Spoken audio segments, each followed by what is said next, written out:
The diplomatic station, Nexus Prime, hung like a glittering jewel against the black canvas of space, its crystalline spires catching the light of 3 distant suns. Inside the Grand Assembly Hall, 5 of the galaxy's most powerful species had gathered for what they believed would be the simplest negotiation in galactic history.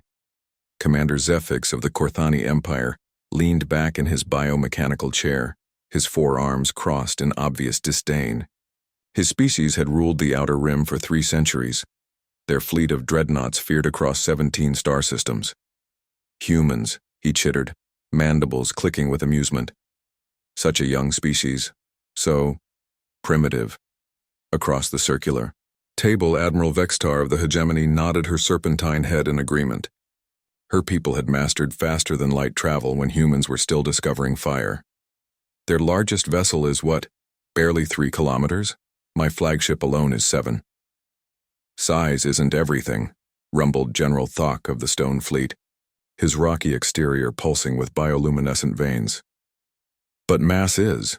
My battleships are carved from solid asteroid cores. Each one weighs more than their entire fleet combined.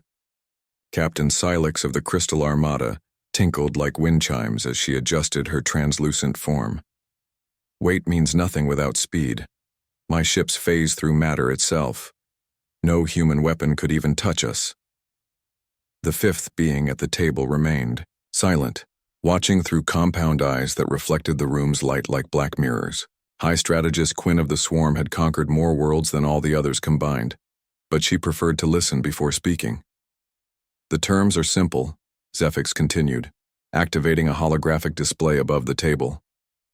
Earth surrenders control of the Sol system. In return, we allow humanity to retain 3 of their outer colonies. It's more generous than they deserve. Generous? The voice came from the chamber's entrance, clear and steady despite the odds. Ambassador Sarah Chen walked into the room with measured steps, her simple gray uniform a stark contrast to the elaborate armor and biosuits of the alien delegates. Behind her walked a single aide, Lieutenant Marcus Webb, young but alert, his hand resting casually near his sidearm. "I'm sorry," Sarah said, taking her seat at the table. "Did I hear correctly? You're discussing the surrender of my homeworld?" Vextar's hood flared with amusement. "Your bravery is admirable, human, but misplaced. Look around you. 5 of the galaxy's greatest military powers stand united against Earth. Your species has barely left its own solar system." Sarah smiled, an expression that somehow made the temperature in the room feel colder. "You're right, we haven't spread far. We've been busy." "Busy?" Thok's laugh sounded like grinding stone. "Building what? Toys?" "Building tools," Sarah replied quietly. "Tell me, how many ships did each of you bring to this negotiation?" Question seemed to catch them off guard. Zefix recovered first. "The Korthani Empire has a full battle group in orbit. 12 dreadnoughts, 30 heavy cruisers, and support vessels.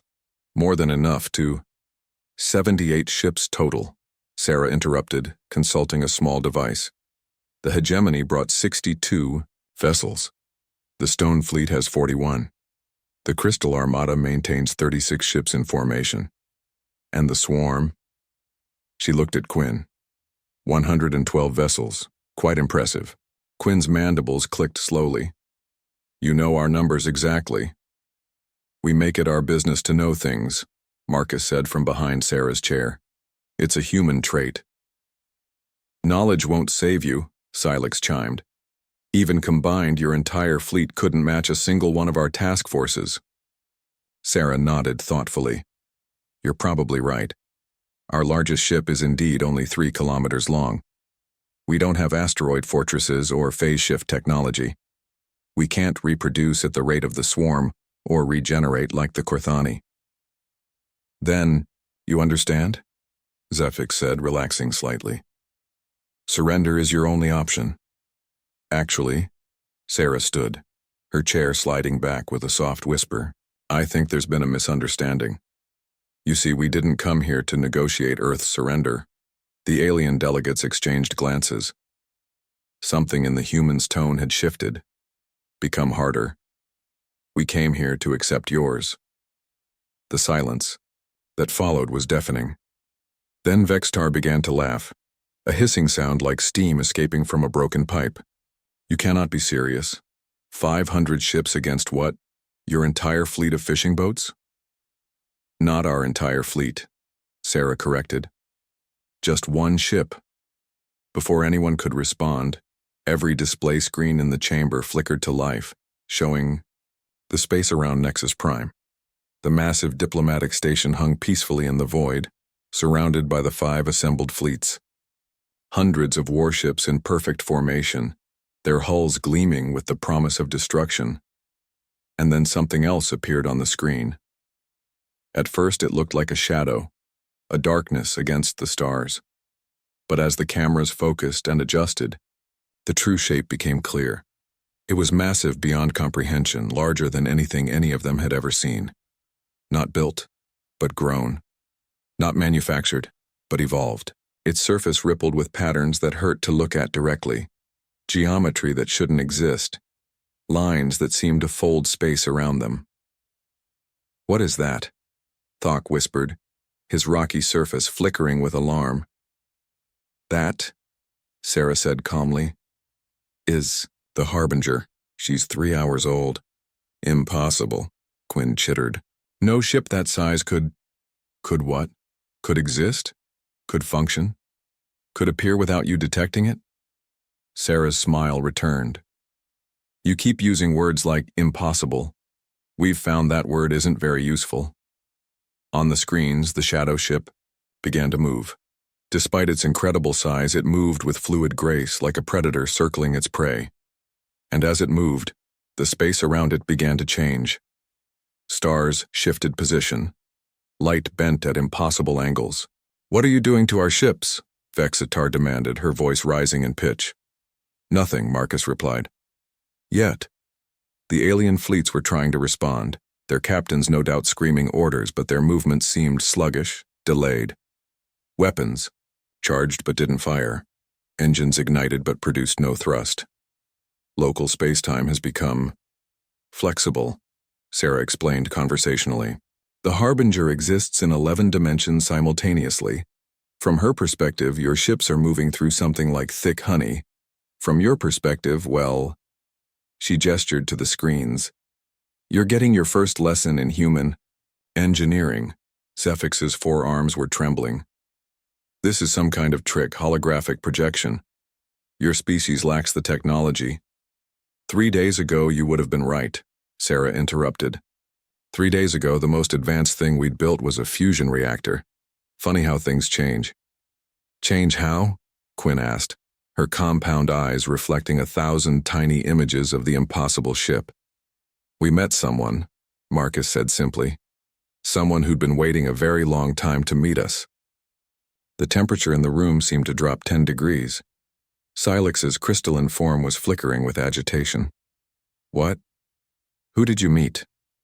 Sarah walked to the chamber's main viewport, gazing out at the impossible scene unfolding in space. We call them the architects.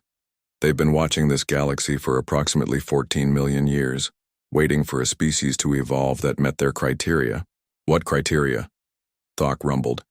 Intelligence, creativity, adaptability. Sarah turned back to face them. And most importantly, the ability to make war.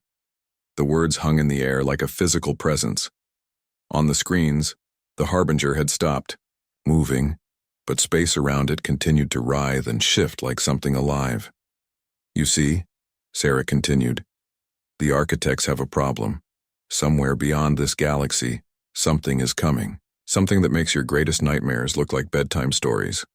They've been preparing for 14 million years, building weapons, strategies, defenses, but they needed soldiers. They needed a species that understood conflict not as a last resort but as an art form. She walked back to the table, placing her hands flat on its surface. Every species in this room conquers through overwhelming force. The Korthani with their numbers, the hegemony with their size, the stone fleet with their mass, the crystal armada with their speed, the swarm with their reproduction rate. Efficient methods, Quinn observed carefully.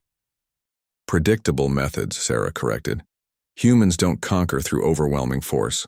We conquer through being absolutely, utterly unpredictable. We turn disadvantages into advantages. We make the impossible seem routine. We win fights we should lose because we refuse to accept that we should lose them. Marcus stepped forward. 3 days ago, we were contacted by beings who exist in dimensions we can't even perceive properly. They offered us knowledge, technology, power beyond imagination, in exchange for one thing. What? Vextar asked, though her voice suggested she already feared the answer. Command of their military forces, Sarah said simply. Effective immediately, Earth is now the administrative center of a 14-million-year-old galactic defense network. Every world, every species, every ship is now under human authority. The alien delegates stared at her in stunned silence. Finally, Zephix found his voice. You're insane. 5 species will never bow to. His words were cut off as every communication device in the room began to chime simultaneously. Emergency signals from their respective fleets. The delegates activated their screens with growing dread. The reports were identical across all 5 languages. Their ship's weapons systems had just synchronized with the Harbinger. Their navigation computers were now receiving coordinates from Earth. Their commanding officers were requesting orders from human command. How? Silex whispered. The architect's technology doesn't just augment our ships, Marcus explained. It integrates with all technology based on the same fundamental principles. Physics is physics, whether you're human or Corthani or swarm. Once we understood the underlying mathematical structure, well, he shrugged. Your ships aren't really yours anymore. Sarah activated her own communication device. Admiral Harrison, please report. The voice that responded was crisp, professional, and terrifyingly calm. Ambassador Chen, all fleet integration is complete. We have command authority over 3,847 vessels of various classes. Shall I demonstrate our new capabilities? Through the viewport, they could see the Harbinger extending what looked like tendrils of dark energy toward the nearest Corthani dreadnought. The massive warship began to dissolve, its atoms separating and rearranging themselves into something new. In minutes, where once a kilometer-long battleship had floated, now hung a structure that defied description. Part machine, part organism, part something else entirely. What did you do to my ship? Zephix demanded. Improved it, Sarah replied. It's now roughly 47 times more effective than its original configuration. The crew is unharmed, though they're probably quite confused at the moment. Admiral Harrison's voice crackled through again. Ambassador, we're receiving transmission requests from the home systems of all 5 species. Shall I patch them through? Please do. The chamber filled with overlapping voices in 5 different languages, all saying essentially the same thing. Their homeworld's defense systems had just activated autonomously and were requesting orders from human command. Their governmental computer networks had synchronized with Earth systems. Their military academies were receiving new curricula authored by something called the Terran Strategic Command. This is impossible, Quinn repeated, but her voice lacked conviction. You keep using that word, Marcus observed. Let me tell you what's possible. In the next 6 hours, every military vessel in this galaxy will be part of our fleet. In the next 6 days, every inhabited world will be part of our defensive network.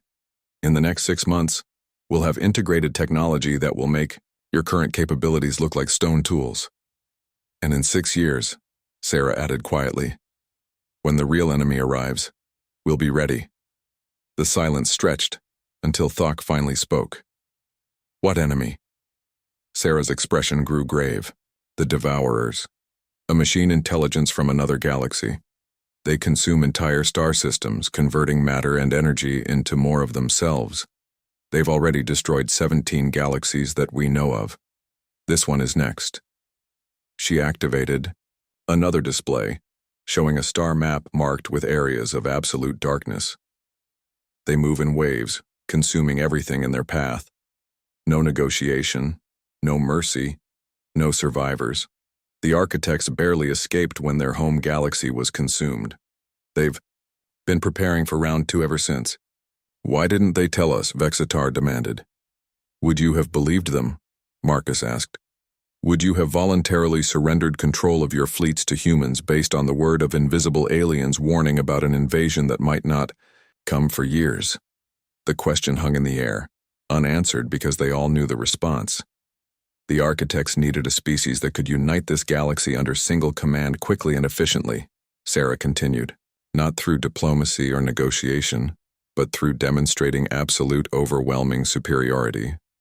They needed a species that other species would follow not out of love, but out of recognition that following was their only path to survival. And they chose humans for this role, Quinn stated. They chose humans because we've spent our entire evolutionary history preparing for this role, Sarah replied.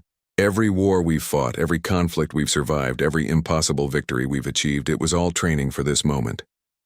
Admiral Harrison's voice returned. Ambassador, long-range sensors are detecting anomalous readings from the Galactic edge. Estimated 12 hours until we have detailed analysis. Sarah nodded. Thank you, Admiral. Begin implementing Protocol 7 across all integrated systems. Understood. Protocol 7 is now active. The alien delegates watch their personal communication devices light up with incoming data streams. Tactical analyses, strategic assessments, logistical requirements, all bearing the seal of Terran Command. What is Protocol 7? Silex asked. Total war preparation, Marcus answered. Every ship, every soldier, every resource in this galaxy is now being optimized for the fight of our lives. Through the viewport, they could see the transformation beginning. Ships throughout the 5 fleets were changing, growing, evolving. New weapons emerged from hulls like flowers blooming. Defensive systems activated that hadn't existed moments before. And above it all, the Harbinger pulsed with energy that made space itself tremble. You have a choice, Sarah said, turning back to face the delegates. You can fight this change and doom your species to extinction when the Devourers arrive. Or you can work with us and give your people a chance to survive what's coming. What kind of chance? Sefix asked quietly. Unknown, Sarah admitted. The architects estimate our odds at somewhere between hopeless and impossible. But humans have always done our best work when the odds were against us. The chamber fell silent, except for the soft hum of the station's life support systems. Outside, the impossible ship continued its patient orbit, and throughout the galaxy, 10 trillion beings were about to learn that everything they thought they knew about their place in the universe had just changed forever. Finally, High Strategist, Quinn spoke. What do you need from us? Sarah smiled, genuinely this time. Everything you have, every ship, every soldier, every scientist, every strategic mind. The Devourers won't care about our political differences or our species' histories. They'll consume us all equally. And if we refuse, then you'll face them alone, Marcus said simply. With technology that's already obsolete and strategies that have never faced anything like what's coming. One by one, the alien delegates began to nod. Not in agreement, perhaps, but in recognition of reality. Very well, Sefix said finally. The Korthani Empire places itself under Terran command. The hegemony follows. Vexitar added reluctantly. The Stone Fleet will serve, Thok rumbled. The Crystal Armada accepts integration, Silex chimed. All eyes turned to Quinn, who had remained silent throughout the others' declarations. Finally, she spoke. The swarm has always survived by adapting to new circumstances. We will adapt to this one as well. Sarah nodded respectfully to each of them. Then let's get to work. Admiral Harrison, please patch us through to the architect liaison. The main display shimmered and resolved into something that hurt to look at directly. Angles that folded in on themselves, colors that didn't exist in normal space, patterns that seemed to move when observed directly. When it spoke, the voice came from everywhere and nowhere, bypassing their ears entirely and resonating directly in their minds. Greetings, commanders of the Galactic Defense Force. The integration proceeds ahead of schedule. We are pleased. What's our current status? Sarah asked, apparently unaffected by the alien presence. All primary objectives have been achieved. Fleet integration, complete. Command structure, established. Technological enhancement, proceeding. Defensive preparations initiated. And the enemy? Long-range detection networks have confirmed Devourer advanced scouts entering the galactic periphery. Estimated arrival of primary force, 18 standard months. A chill ran through the chamber. Even Sarah's composed expression flickered. 18 months to prepare for a war against an enemy that destroyed 17 galaxies, she murmured. Any advice? Survive. Adapt. Overcome.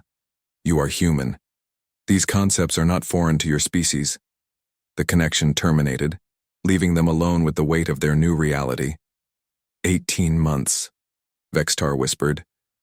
Then we'd better make them count, Sarah replied. Admiral Harrison, implement emergency construction protocols. Every shipyard, every factory, every resource extraction facility in the galaxy is now part of our war machine. Already in progress, Ambassador. Preliminary estimates suggest we can increase our effective military capacity by approximately 4,000% in the available time frame. Make it 5,000%, Marcus said calmly. We're going to need every advantage we can get. As the delegates watched, the space around Nexus Prime began to change again. Construction drones were materializing from nowhere, massive industrial platforms phasing into existence, resource harvesters appearing around nearby asteroids. The galaxy was being transformed into a weapon. What happens now? Quinn asked. Sarah looked around the table at the 5 beings who had come to demand Earth's surrender and were now humanity's most crucial allies. Now we prepare for war, she said simply. The kind of war that decides whether life continues to exist in this galaxy or becomes fuel for something that should never have been created. Through the viewport, the first of the new shipyards was already taking shape. A structure so vast it dwarfed even the Harbinger. And this was just the beginning. The real work was about to start. Chapter 2. The Weight of Command. 6 weeks after the events at Nexus Prime, Admiral Sarah Chen stood on the bridge of the UES Prometheus, humanity's first architect-enhanced command ship. The bridge existed in 7 dimensions simultaneously, allowing her to perceive the entire galactic defense network as a living, breathing organism. Status report, she called out, her voice carrying easily through the strange acoustic properties of transdimensional space. Ma'am, came the response from Lieutenant Commander Torres at the tactical station. We've completed integration of 847,000 vessels across all 5 species. Construction yards and 1,200 systems are operating at maximum capacity. We're ahead of schedule on everything except one critical area. Sarah already knew what that would be. Personnel. Yes, ma'am. We can build ships faster than we can train crews to operate them effectively. The architect technology helps, but there's still a learning curve. Through the massive viewport that stretched across 3 dimensions, Sarah could see the fruits of their desperate labor. Where once the Centauri system had contained a single mining operation, now it housed a military-industrial complex that beggared description. Shipyards the size of moons hung in perfect formation, each one producing vessels that would have been impossible just weeks ago. Commander Zefix to the bridge, came the announcement. The former Korthani fleet commander had proven surprisingly adaptable to human command structure, though Sarah suspected his cooperation had more to do with the complete integration of his species' technology than any genuine acceptance of human authority. Zefix entered the bridge with his characteristic chittering gait, his 4 arms now, enhanced with architect biomechanical interfaces that allowed him to process tactical data at superhuman rates. Admiral, he said, his translator rendering his clicks and hisses into crisp English. I have the preliminary analysis you requested. Go ahead. Our scouts have made contact with Devourer advance elements in the Magellanic cloud regions. The enemy's tactical approach is disturbing. Sarah gestured to the central holographic display. Show me. The display shimmered and resolved into a 3-dimensional map of the galaxy's edge. Red markers indicated known Devourer positions, and even as they watched, more markers appeared.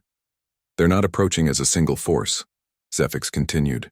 Instead, they're spreading out across thousands of entry points simultaneously. Each group is relatively small, perhaps 50 to 100 units, but they're coordinating their movements across impossible distances. Hive mind? Asked Major Webb, who had been promoted to serve as Sarah's tactical liaison. Unknown. Their communication methods don't register on any of our sensors, even the architect-enhanced ones. What's more troubling is their adaptation rate. The display zoomed in on one of the red markers, showing a detailed analysis of a typical devourer unit. It looked like nothing so much as a mechanical cancer, all sharp angles and consumption appendages designed for one purpose: converting matter into more of itself. The first units our scouts encountered were relatively primitive, basic self-replication, minimal defensive capabilities, but each subsequent group has shown incremental improvements. They're learning from every encounter. Sarah felt a chill that had nothing to do with the bridge's climate control. How fast are they learning? At current rates, by the time the main force arrives, they'll have adapted to everything we've shown them so far. The bridge fell silent except for the constant low hum of the ship's reality-warping engines. Finally, Sarah spoke. Then we don't show them everything. Commander Zefix, implement Protocol Black. All further encounters with Devourer forces are to be handled exclusively with conventional weapons. No architect technology, no enhanced capabilities. Let them adapt to our weakest assets. Ma'am, Torres looked confused. That will result in significantly higher casualty rates among our scout forces. I know. Sarah's voice was steady, but those who knew her could detect the weight behind her words. But it will also ensure that when the real fight begins, they'll be prepared for the wrong enemy. Zefix's mandibles clicked in what might have been approval. A deception strategy. Very human. Admiral, came a new voice from the communications station. Incoming priority transmission from Earth. It's Director Harrison. Put him through. The holographic display shifted to show Admiral Director Harrison sitting in what had once been the United Nations building, but now served as the operational center for the Galactic Defense Force. Behind him, through massive windows, the skyline of New York had been transformed. Impossible spires stretched toward the sky, their surfaces rippling with technologies that existed in multiple dimensions simultaneously. Sarah, Harrison began without preamble. We have a problem. Only one? That would be a first. Harrison didn't smile at her weak joke. The hegemony systems are reporting civil unrest. Several planetary governments are refusing to implement the mandatory military service protocols. Sarah closed her eyes briefly. They'd known this was coming. Which systems? Vexitar is sending the full list, but the primary holdouts are the industrial worlds. They're claiming that forced conscription violates their fundamental governmental principles. Their fundamental governmental principles, Sarah said slowly, are about to become irrelevant when the Devourers arrive. I know that. You know that. But try explaining existential threat to a planetary council that's never seen warfare beyond border skirmishes. Through the bridge's quantum communication array, Sarah could feel the weight of 10,000 different conversations happening simultaneously across the galaxy. Korthani clan leaders debating resource allocation, Stone Fleet generals arguing about defensive strategies, Crystal Armada scientists trying to understand architect technology, and underneath it all the steady pulse of construction, recruitment, and preparation. What's Vextar's recommendation, she asked. She wants to make an example. Send a fleet to the most vocal holdout system and demonstrate what happens when worlds don't cooperate. Absolutely not, Sarah replied immediately. We can't start a civil war 18 months before the real enemy arrives. Then what do you suggest? Sarah was quiet for a long moment, staring at the tactical display that showed their impossible task. Defend an entire galaxy against an enemy that had consumed 17 others. Do it with resources that were still being built and crews that were still being trained. Do it while maintaining unity among species that had been enemies just weeks ago. I'll handle it personally, she said finally. Zefix, prepare a diplomatic escort. We're going to pay some visits. Admiral? Major Webb interrupted. With respect, you're needed here. The strategic coordination will continue without me for a few days. Commander Torres, you have the bridge. Continue current construction priorities and maintain communication with all sector commands. If anything changes with the Devourer advance, I want to know immediately. As the bridge crew acknowledged their orders, Sarah headed for the transport bay. Behind her, the impossible ship continued its patient work of turning an entire galaxy into a weapon.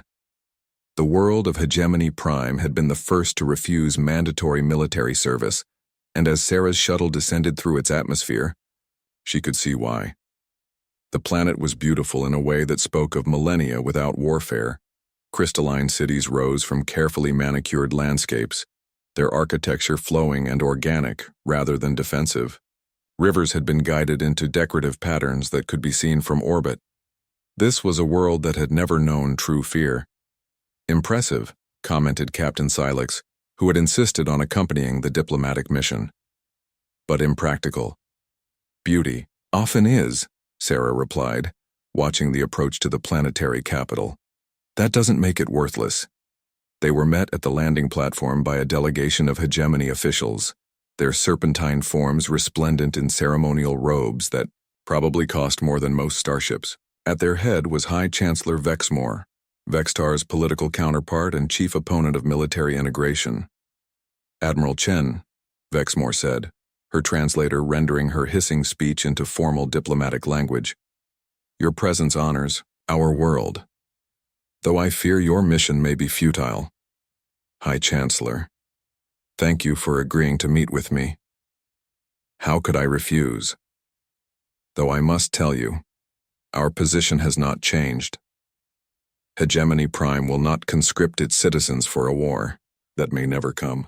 Sarah looked around at the beautiful city, its spires reaching toward a sky unmarred by defensive platforms or military installations. May I ask you something, Chancellor? In all your species' history, have you ever faced extinction? Of course not. The hegemony has endured for over 3,000 years. Then you have no frame of reference for what's coming. Vexmore's hood flared with irritation. We have reviewed the intelligence reports, but surely you understand our position. To abandon our principles at the first sign of what? Sarah interrupted gently. Chancellor, may I show you something? Without waiting for permission, Sarah activated a portable holographic projector. The display that emerged showed a star system at the galaxy's edge, one of the first to be hit by Devourer scouts. This was the Kalani system, Sarah said quietly. 4 inhabited worlds, total population approximately 800 million. The Devourers reached it 6 weeks ago. The hologram shifted, showing the aftermath. Where once planets had orbited their star, now there was only empty space and a slowly expanding cloud of particles. They consumed everything, Sarah continued. Not just the populations, not just the worlds, everything. The planets themselves, the moons, the asteroids. Even the orbital mechanics of the system have been disrupted because they harvested so much mass. Vexmore stared at the display, her serpentine form very still. 100 million beings, Sarah said. Gone in 6 hours. Not killed, consumed, converted into more devourers. Every atom of their bodies, every memory in their minds, every dream they ever had. All of it is now part of the machine that's coming for us. She deactivated the projector. So tell me, Chancellor, what principles are worth preserving when the alternative is not existing at all? The silence stretched until Vexmore finally spoke. You're asking us to become something we're not. I'm asking you to become something you can be. The choice isn't between your current society and militarization. The choice is between adaptation and extinction. Captain Silex stepped forward, her crystalline form catching the light of Hegemony Prime's twin suns. If I may, High Chancellor, my people have faced similar choices. We believed our phase shift abilities made us untouchable. We were wrong. But we adapted. We learned. We survived. And what did you learn? Vexmore asked. That survival isn't about maintaining who you were. It's about choosing who you become. Sarah nodded. The architects didn't choose humanity because we were the strongest or the smartest or the most advanced. They chose us because we've spent our entire history learning how to change when we had to. How to become something new when the old version couldn't survive. She gestured toward the beautiful city around them. This world, this society, this culture, it's all worth preserving. But it can only be preserved if it exists. And right now, existence itself is negotiable. Fexmore was quiet for a long time, staring at the space where the hologram had shown the consumed star system. Finally, she spoke. "What would you need from us?" "Everything," Sarah replied honestly. "Every ship, every scientist, every engineer, every citizen capable of contributing to our defensive preparations. Not as slaves or conscripts, but as partners in the fight for survival. And in return, you get to keep existing. Your children get to grow up. Your culture gets to evolve, instead of being consumed. Your art, your music, your philosophy, all of it gets a chance to continue." Sarah paused, then added quietly, "That's all any of us can ask for. A chance." The delegation spent the next 3 hours in intensive discussions, reviewing tactical assessments, resource requirements, and integration timelines. By the end, Hegemony Prime had committed to full military mobilization. As Sarah's shuttle lifted off from the crystalline landing platform, she could already see the first changes beginning. Construction platforms were materializing in the upper atmosphere. Military recruitment centers were being established in the major cities. The beautiful world was beginning its transformation into a fortress. "One down," Captain Silex observed. 47 to go, Sarah replied, checking the list of holdout systems. "Next stop is the Stone Fleet Industrial Complex in the Titan Nebula. Different species, same problem? Probably. But that's what makes us effective. We're all different. The Devourers are uniform, predictable. We're chaotic, unpredictable, and adaptable." As their shuttle jumped to hyperspace, Sarah allowed herself a moment of doubt. 18 months to unite a galaxy. 18 months to build a defense against an enemy that had never been defeated. 18 months to prove that diversity was stronger than uniformity, that adaptation was more powerful than perfection.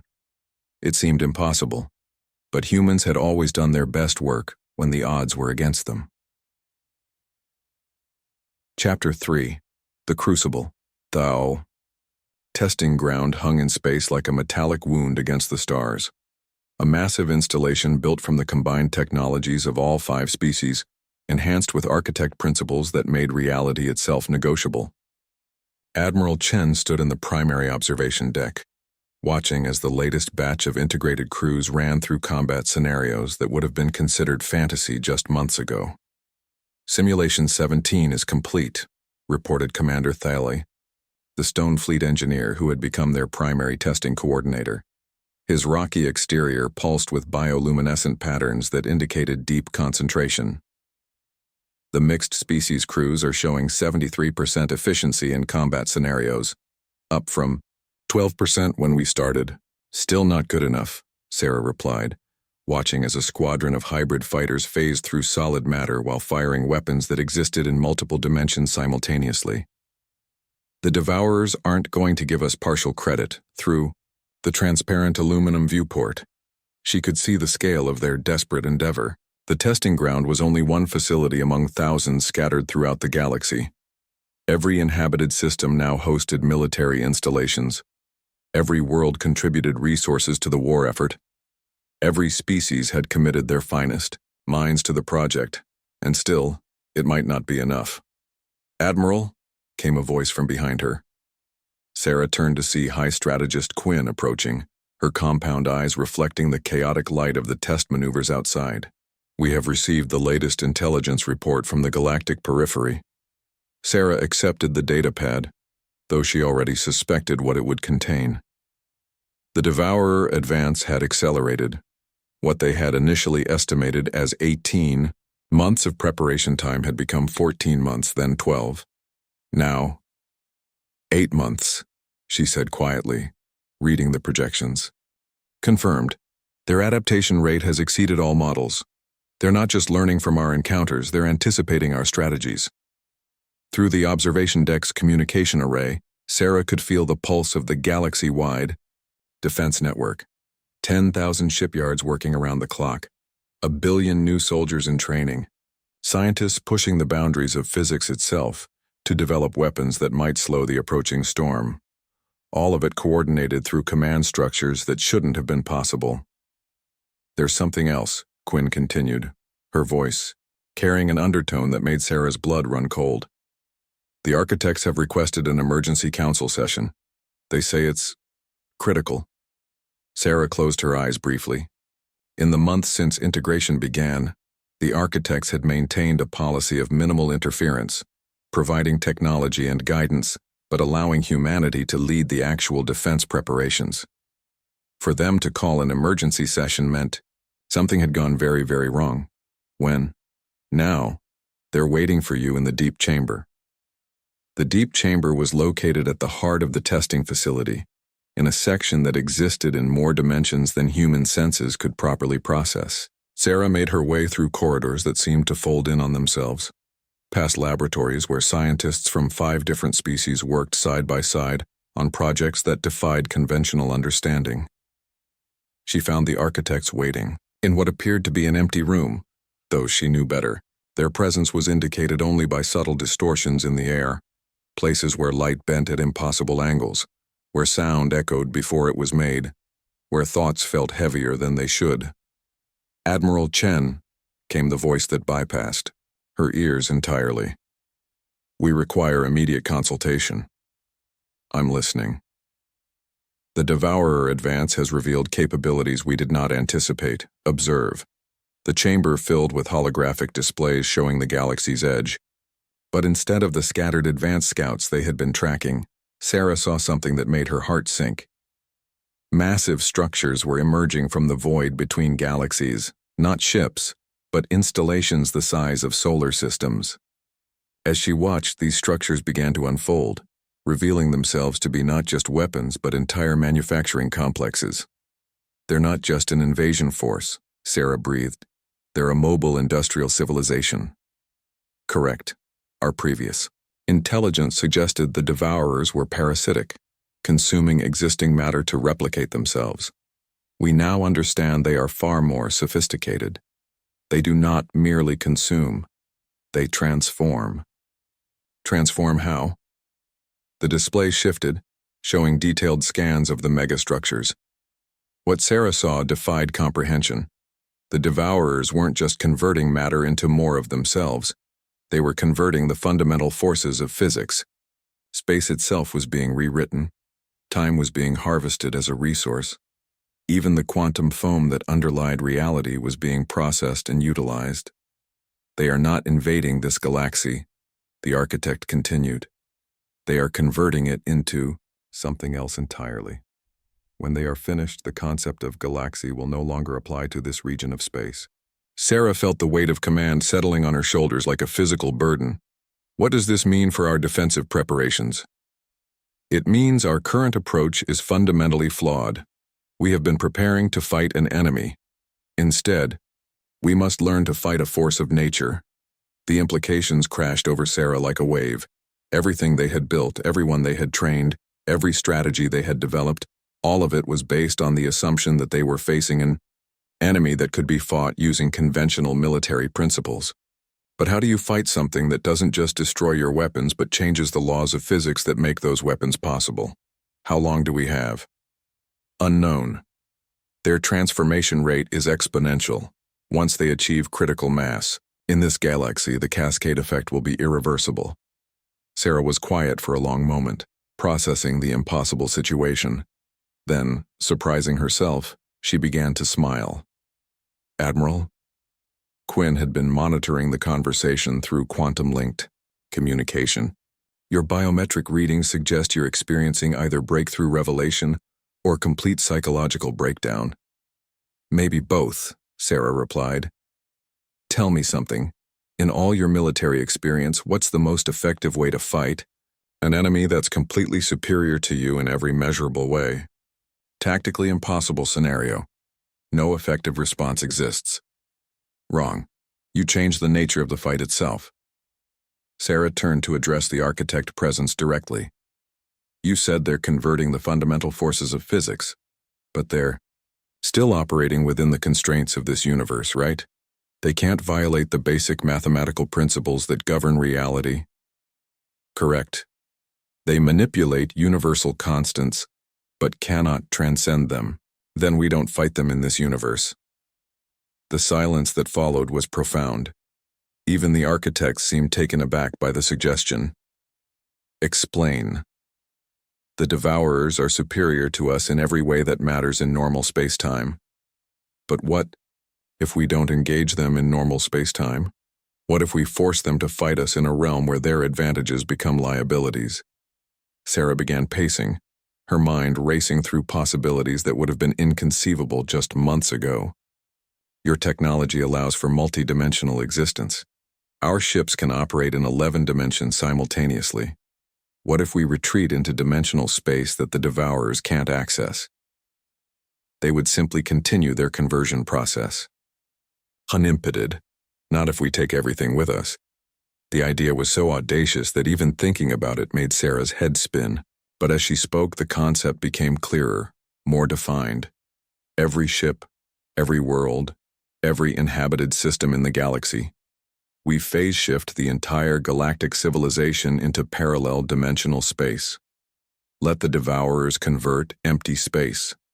When they finish and move on, we return. The energy requirements would be enormous. But we have 8 months to prepare, and we have the combined resources of an entire galaxy. Quinn's voice crackled through the communication array. Admiral, the logistical challenges alone would be impossible using conventional thinking, Sarah interrupted. But we stopped thinking conventionally the day we accepted that humans would lead a galaxy-wide defense force. She turned back to the architect presence. Is it theoretically possible? The pause stretched for what felt like hours. Finally, the response came. Theoretically, yes. But the margin for error is non-existent. A single miscalculation would result in the complete annihilation of galactic civilization, as opposed to the complete consumption of galactic civilization, which is what happens if we do nothing. Point acknowledged. Sarah activated her command communications. This is Admiral Chen to all sector commands. Implement Protocol Omega. Immediately. All current construction projects are to be suspended and redirected to dimensional manipulation research. Every scientist, every engineer, every theoretical physicist in the galaxy is now assigned to a single project. Ma'am, came Commander Torres's voice from the testing facility's bridge. What project? Moving a galaxy. The transformation that followed dwarfed even their previous mobilization efforts. Shipyards that had been producing warships were retooled to construct dimensional manipulation arrays. Planets that had been converted into fortress worlds became massive calculation centers, their entire populations dedicated to solving the mathematical challenges of trans-dimensional exodus. Sarah found herself at the center of it all, coordinating efforts that spanned not just star systems, but dimensions of reality that most species couldn't even perceive. The command center had been expanded to exist in 13 dimensions simultaneously, allowing her to monitor progress across scales that ranged from quantum to galactic. Status report, she called out during what had become a routine twice-daily coordination session. Dimensional anchor construction is 34% complete, reported Dr. Vexhar, formerly Admiral Vextar's chief scientist and now the head of the Trans-Dimensional Engineering Corps. We've established stable phase shift points in 847 systems. Each anchor point can maintain dimensional coherence for approximately 2.3 million cubic kilometers of space. Power generation? Critical bottleneck, admitted Chief Engineer Thok Prime, a Stone Fleet specialist who had volunteered for architect biomechanical enhancement.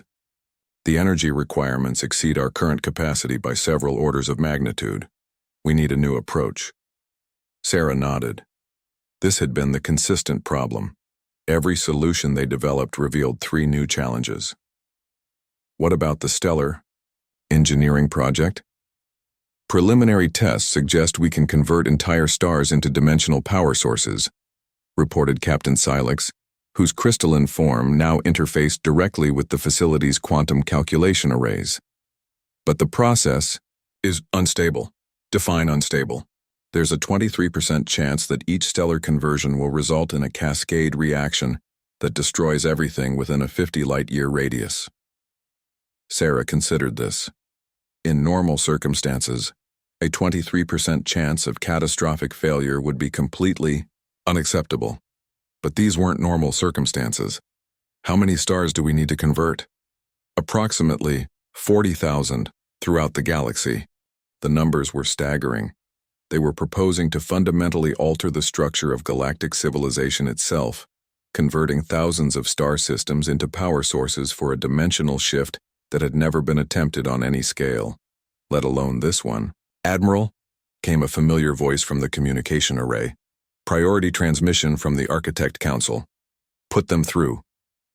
The presence that filled the command center was stronger than before, suggesting that multiple architects were participating in the communication.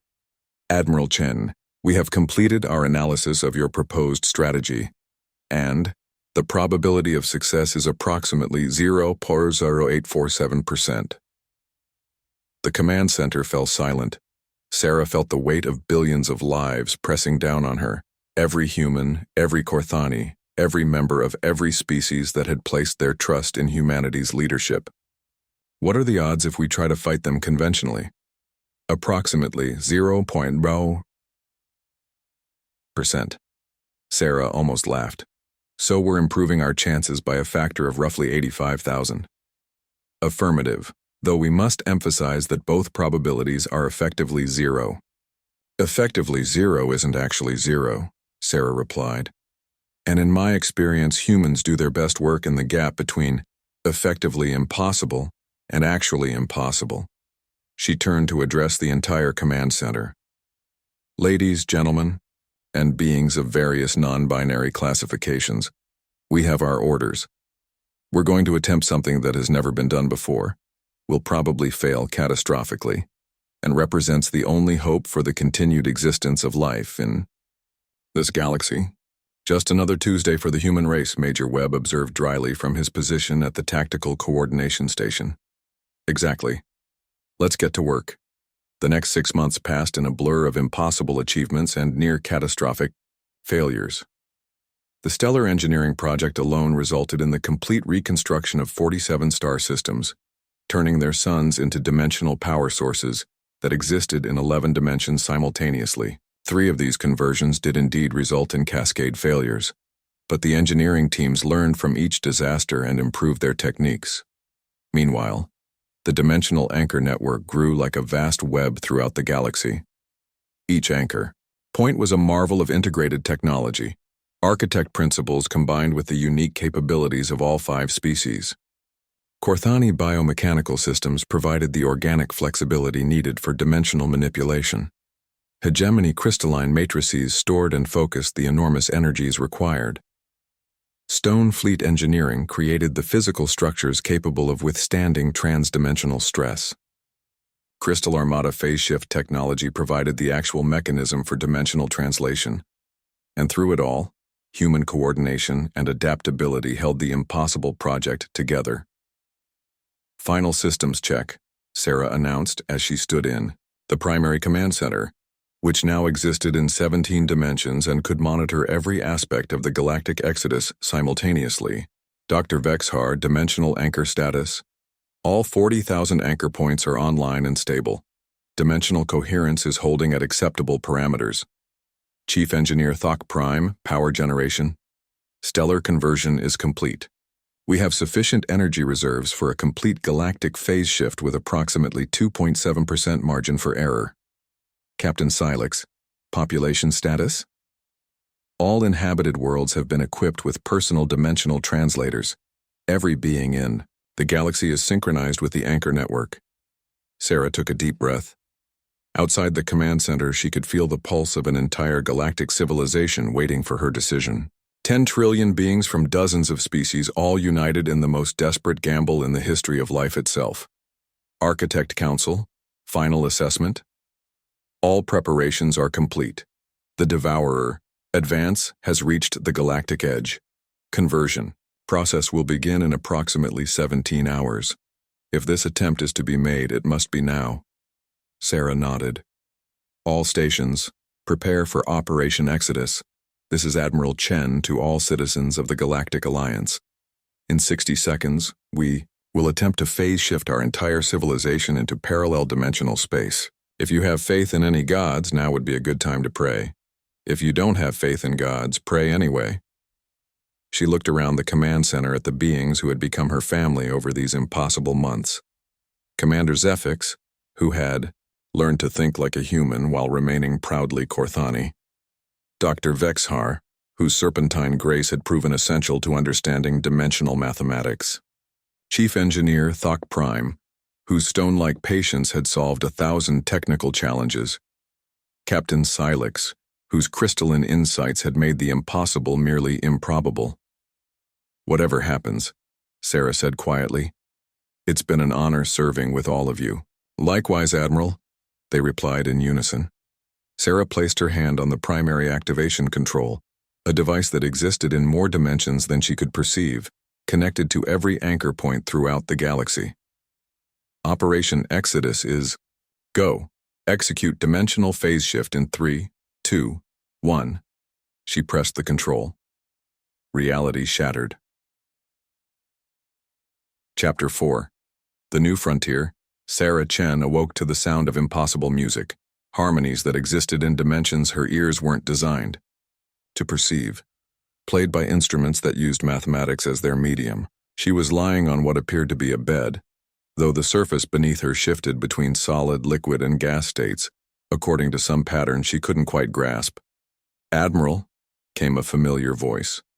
She turned to see Major Webb sitting, in what might have been a chair, though it seemed to be constructed from crystallized time. Welcome to wherever we are. Sarah sat up slowly, her mind struggling to process their surroundings.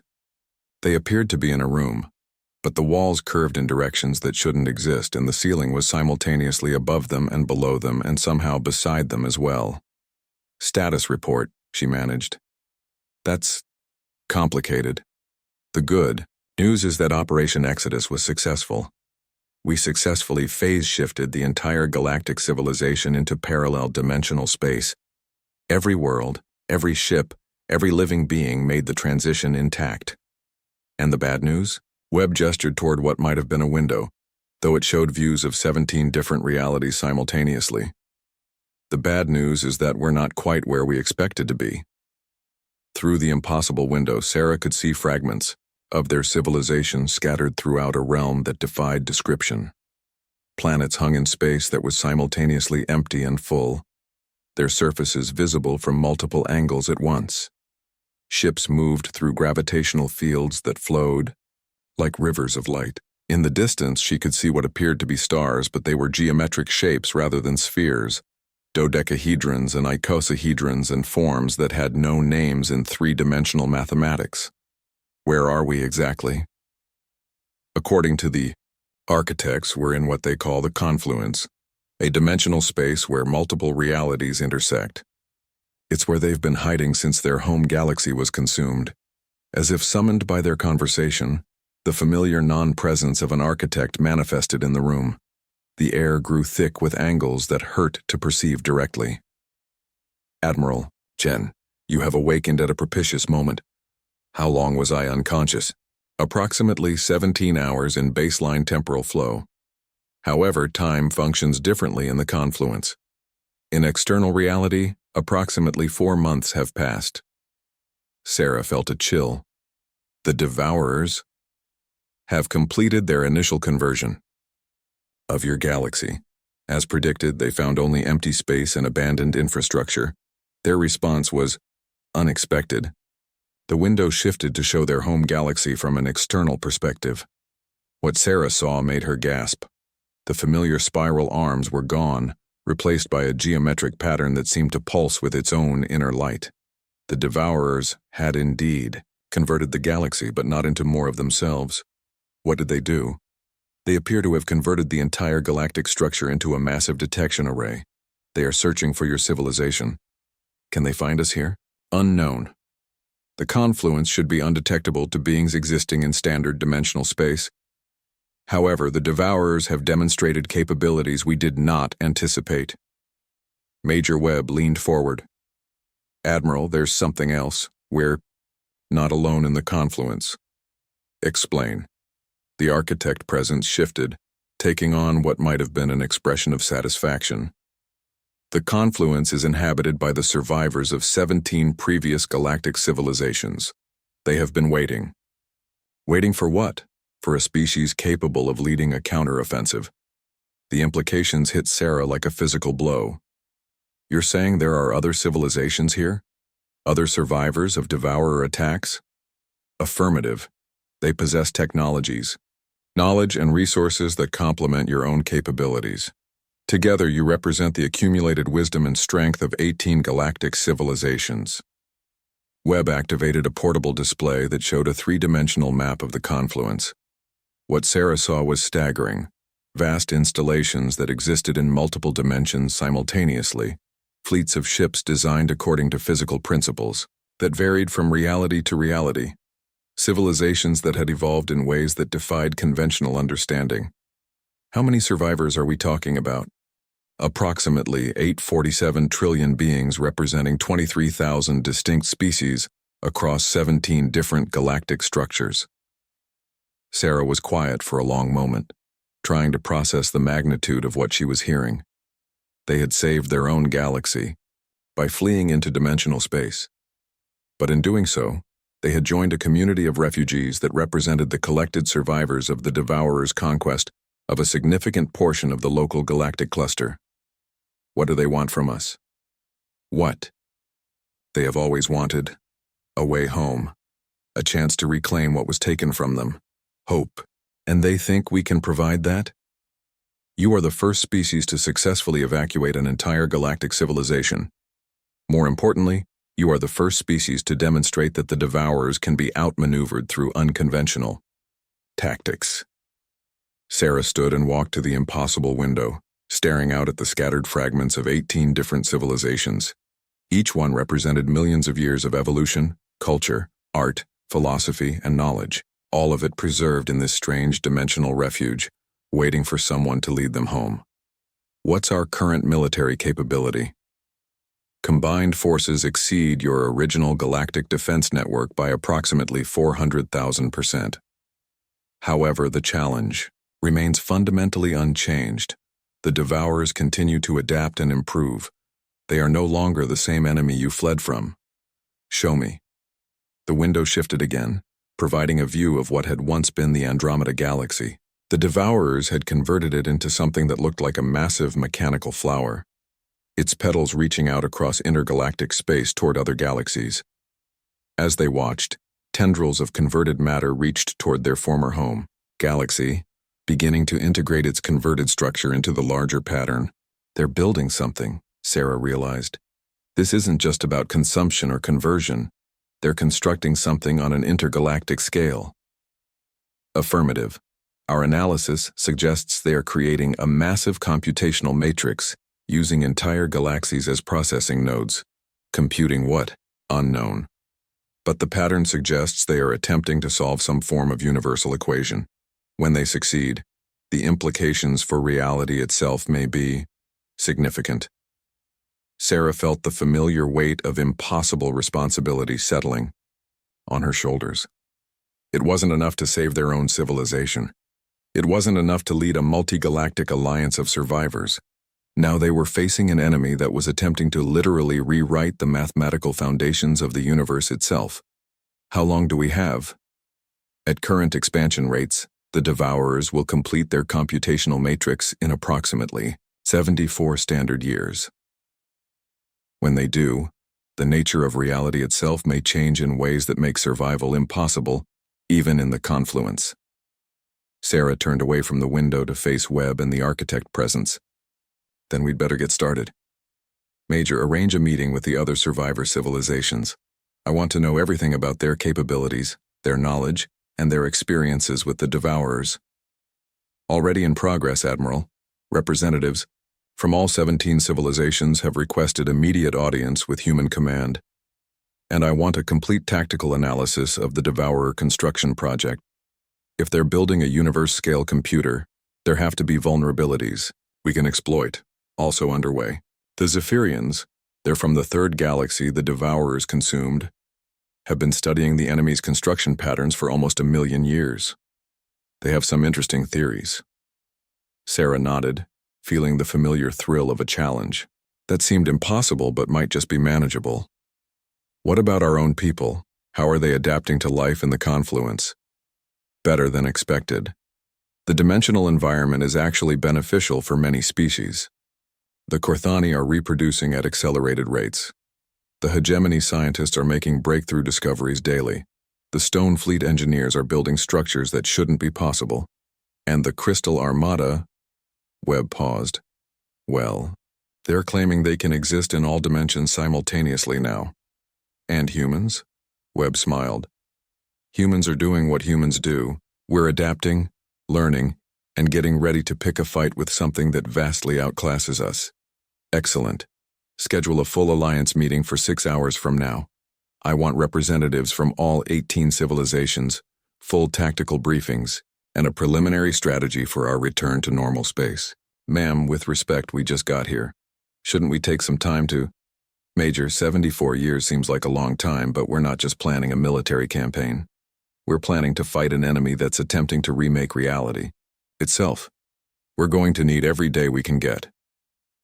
As Webb left to arrange the meeting, Sarah remained at the impossible window, staring out at the greatest assembly of galactic civilizations in the history of the universe. Somewhere in normal space, the Devourers continued their inexorable work, converting galaxies into computational components for a purpose that threatened existence itself. But here in the confluence, 18 civilizations worth of accumulated knowledge, technology, and determination were about to be united under human leadership for the fight of their lives. The odds were still impossibly stacked against them. The enemy was still vastly superior in every measurable way. The stakes had escalated from survival to the preservation of reality itself. In other words, Sarah thought with a grim smile, it was exactly the kind of situation where humans did their best work. She activated her command communications. This is Admiral Chen to all surviving civilizations in the confluence.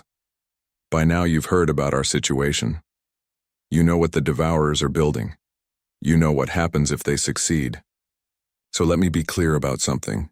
We didn't come here to hide. We came here to regroup. And in 74 years we're going home. All of us.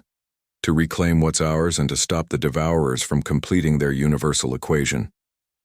The response that came back was a chorus of voices in thousands of languages, from hundreds of species across 18 galaxies, all saying essentially the same thing. We're ready. Sarah smiled. The real work was about to begin. Epilogue. The Long War. 10 years later.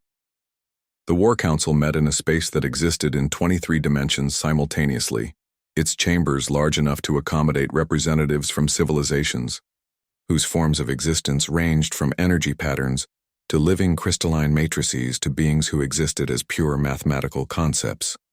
Admiral Sarah Chen, now bearing the title of Supreme Commander of the Intergalactic Alliance, stood before a tactical display that showed the current state of normal space. The Devourer's construction project had expanded beyond anyone's worst projections. What had once been 17 separate galaxies was now a unified mechanical structure spanning millions of light years, its purpose still unknown, but its scale absolutely terrifying. Intelligence report, Sarah called out. Ma'am, responded Captain Vexhar, formerly Doctor, now elevated to military command as the Alliance's chief strategic analyst. The Devourers have accelerated their timeline. Current projections suggest they'll complete their universal equation in 18 years, not the 74 we originally calculated. A ripple of concern passed through the assembled representatives. Sarah felt it too, but she'd learned to transform anxiety into determination. What changed? They're recruiting, said Commander Quinn Tertiary, one of 3 swarm representatives who now served as the Alliance's distributed intelligence network. Not just consuming civilizations, converting them. Willing converts who provide their knowledge and capabilities to the Devourer matrix. This was new and deeply disturbing. The Devourers had always been seen as a mindless consumer force. The idea that they were now actively persuading civilizations to join them voluntarily suggested a level of sophistication that changed everything. How many converts? 47 civilizations across 12 galaxies have joined the Devourer Matrix voluntarily. They've been promised something. We don't know what. Sarah was quiet for a moment, studying the tactical display. In the 10 years since they'd arrived in the confluence, the Alliance had grown stronger in ways that would have been impossible in normal space. The combination of technologies, the cross-pollination of ideas, the synthesis of knowledge from 18 different galactic civilizations, it had produced capabilities that bordered on the godlike. But apparently, it still wasn't enough. "What's the status of Project Resurrection?" she asked. General Thok Prime stepped forward, his stone-like form now enhanced with technologies from 6 different realities. "The prototype is complete. We've successfully demonstrated the ability to restore normal dimensional space in a limited area, approximately 1 star system. The process works. Casualties? None. The restoration process appears to be completely benign for existing life forms. However, it completely negates any Devourer modifications to local spacetime. This was the Alliance's greatest achievement. The development of technology that could literally restore normal reality to areas that had been converted by the Devourers.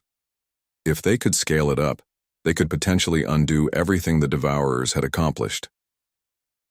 Scaling problems,